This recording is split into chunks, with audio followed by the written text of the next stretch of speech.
पहलगाम हमले की जांच अब एनआईए करेगी। गृह मंत्रालय ने जारी किया नोटिफिकेशन। एनआईए की टीम पहले से ही पहलगाम में मौजूद, घटनास्थल का कर चुकी है निरीक्षण। लोकल पुलिस से केस डायरी लेने के बाद करेगी एफआईआर दर्ज। पहलगाम अटैक के बाद जम्मू कश्मीर में सुरक्षा बलों का एक्शन। अनंतनाग में 175 लोग हिरासत में, पूछताछ के लिए लिए गए। आतंकियों पर ताबड़तोड़ एक्शन। कुपवाड़ा में लश्कर के कमांडर फारूक का घर जमींदोज। शोपियां में आतंकी अदनान का घर ध्वस्त। सेना ने 24 घंटे में 8 आतंकियों के घर किए ध्वस्त।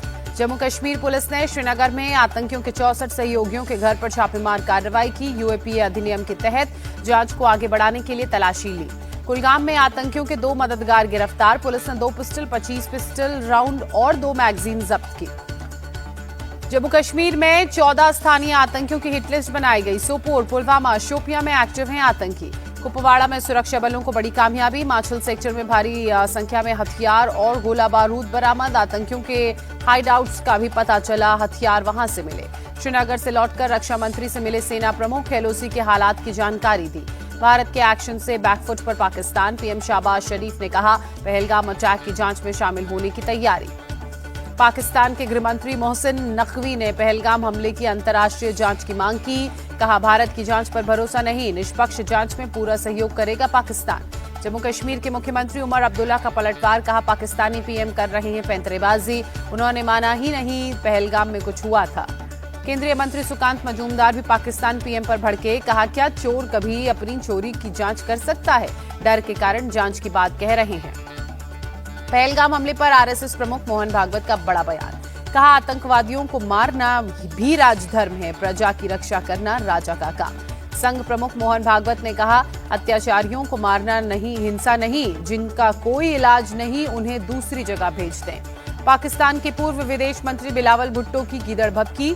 कहा, सिंधु नदी में या तो हमारा पानी बहेगा या फिर उनका खून बहेगा। सिंधु दरिया हमारा है, हमारा ही रहेगा। बिलावल की गीदड़ भभकी पर जल शक्ति मंत्री सीआर पाटिल ने चेतावनी देते हुए कहा, भारत ऐसी धमकियों से डरने वाला नहीं है। बिलावल भुट्टो जरदारी के बयानों पर बोले, आरजेडी सांसद मनोज झा, थोड़ा इतिहास का अध्ययन कर लें, इतिहास काफी कुछ बता देगा। पाकिस्तान के रेल मंत्री मोहम्मद हनीफ अब्बासी ने भी गीदड़ भभकी दी। कहा, आप हमारा पानी बंद करोगे, हम आपकी सांसें बंद कर देंगे। पाकिस्तान के गृह मंत्री ने भी सीधी धमकी दी। कहा, हक को दबाने की कोशिश की तो आखिरी दम तक लड़ेंगे। जम्मू कश्मीर सरकार में मंत्री जावेद राणा ने पाकिस्तानी नेताओं के बयान को बेतुका बताया। कहा, जो अपने पैरों पर खड़ा नहीं है, जहां लोकतंत्र नहीं है, उनके बयानों से क्या फर्क पड़ता है। हरियाणा के मंत्री अनिल विज की दो टूक। चाहे कुछ भी कर लो, हम पानी नहीं देंगे, भाईचारे की वजह से दे रहे थे पानी। मोदी सरकार को अखिलेश यादव का साथ। कहा, सरकार जल्द जलबंदी का जो भी कदम उठाएगी, हम पूरी तरह से उसके साथ। पूर्व केंद्रीय मंत्री मणिशंकर अय्यर ने कहा, पहलगाम में जो हुआ बंटवारे के अनसुलझे सवालों का नतीजा है। खून और पानी एक साथ नहीं बह सकते। केंद्रीय कानून मंत्री अर्जुन राम मेघवाल की पाकिस्तान को दो चूक।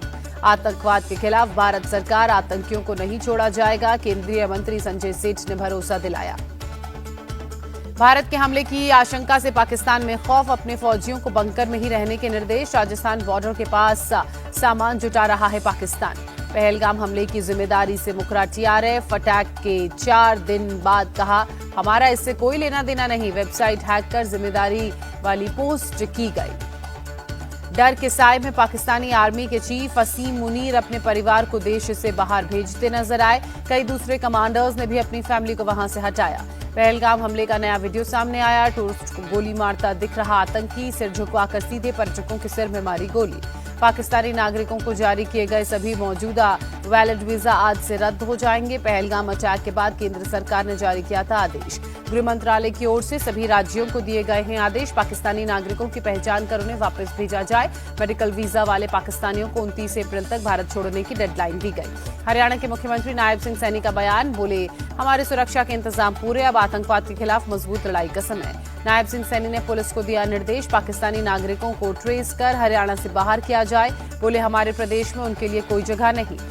मध्य प्रदेश के मुख्यमंत्री मोहन यादव ने की अहम बैठक। केंद्र सरकार और गृह मंत्रालय के निर्देशों के पालन को लेकर चर्चा। मोहन यादव ने कहा, हमने राज्य में उन सभी पाकिस्तानी वीजा धारकों को बाहर निकालने की तैयारी की है जो दीर्घकालिक वीजा के अलावा दूसरे वीजा पर हैं। पहलगाम अटैक पर विवादित पोस्ट करने वालों पर एक्शन। असम में 10 लोगों को किया गया गिरफ्तार। पहलगाम अटैक में मारे गए लोगों के परिवार की मदद करेगी ममता सरकार। 10-10 लाख रुपए देने की घोषणा। पहलगाम में हुए आतंकी हमले के खिलाफ फेमिनिस्ट आज विरोध प्रदर्शन करेगी।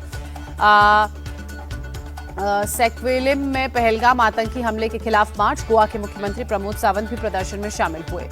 मुख्यमंत्री प्रमोद सावंत ने कहा, भारत के लोग आतंकवाद को खत्म करने के लिए प्रधानमंत्री मोदी के साथ हैं। पुणे में पहलगाम हमले में मारे गए संतोष जगदाले के परिवार से केंद्रीय मंत्री जेपी नड्डा की मुलाकात। परिवार के प्रति संवेदनाएं व्यक्त की। पुणे के कौस्तुभ गणबेटे के परिवार से मिले सीएम फडणवीस। परिवार को हर संभव मदद का भरोसा दिया। हमले में गई थी कौस्तुभ की जान। पाकिस्तानी नागरिकों की वापसी पर देवेंद्र फडणवीस ने कहा, जो वीजा लेकर आए हैं उन्हें वापस भेज रहे हैं, जो अवैध तरीके से आए हैं उन्हें भी ढूंढा जा रहा है। कांग्रेस नेता गुलाम अहमद मीर का बयान। कहा, आतंकियों ने सोचे समझे एजेंडे के तहत हमला किया। पर्यटन बंद कराना चाहते थे आतंकी। जम्मू कश्मीर बीजेपी के नेता रविंद्र रैना ने कहा, पाकिस्तान और उनको आतंकियों को भारी कीमत चुकानी पड़ेगी।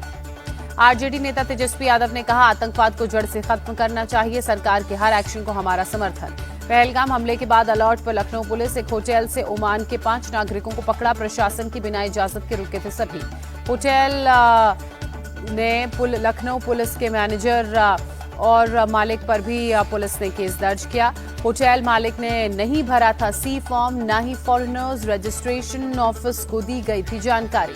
गुजरात में घुसपैठियों के खिलाफ बड़ा एक्शन। अहमदाबाद, सूरत में कार्रवाई के दौरान 1000 से अधिक अवैध बांग्लादेशी अप्रवासियों को हिरासत में लिया गया। बांग्लादेश के शिलीगुड़ी में पहलगाम आतंकी हमले में मारे गए लोगों को दी गई श्रद्धांजलि। प्रोटेस्ट में पाकिस्तान के खिलाफ लगाए गए नारे। झारखंड के धनबाद में आतंकी कनेक्शन में 4 संदिग्ध पकड़े गए। हथियार और प्रतिबंधित सामान बरामद। पहलगाम अटैक के विरोध में दिल्ली में जन आक्रोश रैली। बीजेपी और हिंदू संगठनों के कार्यकर्ता शामिल हुए। बंगलुरु में भी पहलगाम अटैक के खिलाफ नाराजगी। बीजेपी सांसद तेजस्वी सूर्या भी मशाल प्रोटेस्ट में शामिल हुए। बीएसएफ जवान को पकड़ने के बाद पाकिस्तान का नया पैंतरा। फ्लैग मीटिंग को लेकर लगातार इनकार अवॉइड कर रहा है पाकिस्तान। बीएसएफ जवान की रिहाई को लेकर नहीं दे रहा है कोई जवाब। 2 दिन पहले फिरोजपुर सेक्टर में गलती से बॉर्डर पार जवान ने कर लिया था। भारतीय जवान की रिहाई के लिए बीएसएफ की कोशिशें जारी। पीएम मोदी आज सुबह 11 बजे आकाशवाणी के जरिए फिर करेंगे मन की बात। इस बार कार्यक्रम का 121वां एपिसोड होगा प्रसारित। हैदराबाद में भारत समिट में शामिल हुए राहुल गांधी। लोगों की आवाज सुनने में हम विफल रहे, कहा। राहुल गांधी ने कहा, आज की राजनीति आक्रामक हो गई है। विपक्ष की बातों को सुना नहीं जा रहा है। सत्ताधारी विपक्ष को कुचलना चाहते हैं। पीआरएस विधायक के कविता ने राहुल गांधी को इलेक्शन गांधी बताया। कहा, वो सिर्फ चुनाव के समय तेलंगाना आते हैं। यूपी के सीएम योगी आज गंगा एक्सप्रेसवे के निर्माण कार्यों का निरीक्षण करेंगे। हरदोई, शाहजहांपुर और हापुड़ में निर्माण की प्रगति का जायजा लेंगे। सीएम योगी ने लखीमपुर खीरी में अधिकारियों के साथ बैठक की। जिले में हो रहे विकास कार्यों की समीक्षा की। तेलुगु सुपरस्टार महेश बाबू को आज ईडी ने पूछताछ के लिए तलब किया। हैदराबाद की 2 नामी रियल एस्टेट कंपनियों से जुड़ा है मामला। दिल्ली की हार के बाद उत्तर प्रदेश के मिशन पर जुटी आम आदमी पार्टी। लखनऊ पहुंचे संजय सिंह ने कहा, कार्यकर्ता गांव-गांव जाकर पार्टी को मजबूत बनाएंगे। मुंबई के दादर इलाके में बीजेपी नेता अक्षता तेंदुलकर पर समर्थकों के साथ फेरी वालों से मारपीट का आरोप। बीजेपी नेता समेत 8 लोगों पर मामला दर्ज। मुसलमानों को काम पर रखने को लेकर था विवाद। पुलिस पूरे मामले की जांच में जुटी। बाहरी दिल्ली के अलीपुर में प्रॉपर्टी डीलर पर हमला। 4 से 5 की संख्या में आए थे हमलावर। गाड़ी को ओवरटेक कर लाठी डंडों से हमला किया। घायल प्रॉपर्टी डीलर को इलाज के लिए अस्पताल में भर्ती कराया गया। पुलिस मामले की जांच में जुटी। कर्नाटक के मांड्या में कबड्डी मैच के दौरान हादसा। दर्शक दीर्घा गिरने से कई लोग घायल। घायलों को इलाज के लिए अस्पताल में भर्ती कराया गया। हादसे के बाद पूरे इलाके में अफरा तफरी। इटावा में टायर गोदाम में भीषण आग। बड़े पैमाने पर नुकसान की आशंका। किसी तरह की जनहानि की खबर नहीं। दमकल की टीमों ने कड़ी मशक्कत के बाद काबू पाया। आग लगने के कारणों की जांच जारी। कोलकाता में ईस्टर्न बाईपास के पास प्लास्टिक और टायर के गोदाम में आग लगी। फायर ब्रिगेड की टीम ने आग पर काबू पाया। हादसे में किसी के हताहत होने की खबर नहीं। बड़े पैमाने पर नुकसान की आशंका। जयपुर के जौहरी बाजार और रामगंज बाजार में हंगामा। बाजार बंद कराने पहुंची भीड़ पर पुलिस ने बरसाई लाठी। कल रात भी जमकर हुआ था बवाल। यूपी के सहारनपुर के देवबंद में पटाखा फैक्ट्री में विस्फोट। हादसे में 3 लोगों की मौत। फैक्ट्री के अंदर मौजूद लोगों के चीथड़े उड़े। पटाखा फैक्ट्री में विस्फोट से पूरी की पूरी इमारत ध्वस्त हुई। 2 किलोमीटर दूर तक सुनी गई धमाके की आवाज। बीजापुर में नक्सलियों के छिपाए आईईडी की चपेट में आए 2 जवान, घायल जवानों का इलाज जारी। लखनऊ के केजीएमयू परिसर में दुकानदारों ने डॉक्टर्स को पीटा। अवैध कब्जे को हटाने के लिए नोटिस देने गए थे डॉक्टर्स के साथ मारपीट का वीएचपी ने विरोध किया। बाद में पुलिस ने अतिक्रमण को हटवाया। पंजाब में पाकिस्तान की साजिश नाकाम। बीएसएफ और पंजाब पुलिस ने पिछले 24 घंटे में 1 ड्रोन और 2 पैकेट्स हेरोइन के जब्त किए। पंजाब के मोगा में ड्रग स्मगलर पर एक्शन। जिला प्रशासन ने उसके अवैध निर्माण को ध्वस्त कराया। चंडीगढ़ के प्रशासक गुलाब चंद कटारिया ने ड्रग फ्री चंडीगढ़ कैंपेन की शुरुआत की। धनास के पीएम श्री स्कूल से की शुरुआत। गुलाब चंद कटारिया ने कहा, ड्रग्स फ्री कैंपेन को युवा सफल बना सकते हैं। 3 मई को पंजाब और हरियाणा के सीएम की बैठक करूंगा। दिल्ली पुलिस ने सीबीएसई एग्जाम में दूसरों की जगह परीक्षा में बैठने वाले 4 लोगों को पकड़ा। एक ने 15 लाख रुपए में की थी डील। यूपी के हापुड़ में जमीन विवाद को लेकर किसान पर फायरिंग। वीडियो वायरल होने पर पुलिस ने दोनों पक्षों के खिलाफ केस दर्ज किया। दिल्ली में अचानक मौसम का मिजाज बदला। तेज हवाएं चलने के साथ साथ झुलसाती गर्मी से थोड़ी राहत मिली। ईरान के शाहिद राजाई बंदरगाह पर हुआ भीषण विस्फोट में मृतकों की संख्या 8, ब्लास्ट में 750 लोग घायल। इजराइल के टेल अवीव में फिर सरकार विरोधी प्रदर्शन। सभी बचे हुए बंधकों को वापस करने के लिए समझौते की मांग की। गाजा में फिलिस्तीनियों की मौत की संख्या बढ़कर 51,495 हुई। पिछले 24 घंटे में 56 लोगों की मौत। रूसी सैनिकों का बड़ा दावा। कुसर्क रीजन से सभी यूक्रेनी सैनिकों को वापस खदेड़ा। राष्ट्रपति पुतिन ने अपने सैनिकों को दी बधाई। वेटिकन सिटी में अमेरिकी राष्ट्रपति ट्रंप ने यूक्रेनियन प्रेसिडेंट जेलेंस्की के साथ प्राइवेट मीटिंग की। युद्ध विराम पर दोनों के बीच चर्चा। ट्रंप के साथ बैठक पर जेलेंस्की ने कहा, बैठक में संयुक्त परिणाम निकले तो मीटिंग ऐतिहासिक होगी। बिना शर्त युद्ध विराम पर बात हुई। पोप फ्रांसिस के अंतिम संस्कार में शामिल हुए भारत की राष्ट्रपति द्रौपदी मुर्मू, केंद्रीय मंत्री किरण रिजिजू, जॉर्ज कुरियन और गोवा विधानसभा के उपाध्यक्ष। पोप फ्रांसिस के लिए वेटिकन में रोजरी प्रार्थना की गई। शनिवार को पोप को दी गई अंतिम विदाई। आईपीएल के सुपर संडे में आज खेले जाएंगे 2 मुकाबले। पहले मैच में मुंबई इंडियंस और लखनऊ सुपर जायंट्स के बीच टक्कर।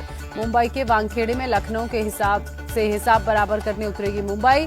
दोपहर 3:30 बजे दोनों ही टीमें आमने सामने होंगी। आईपीएल में मुंबई पर लखनऊ का पलड़ा भारी। दोनों टीमों के बीच अब तक 7 मुकाबले खेले गए। 6 में लखनऊ बना विजेता। मुंबई को 1 मैच में मिली है जीत। दिल्ली में आज से दूसरे मैच में आरसीबी और दिल्ली कैपिटल्स की भिड़ंत। शाम 7:30 बजे शुरू होगा मैच।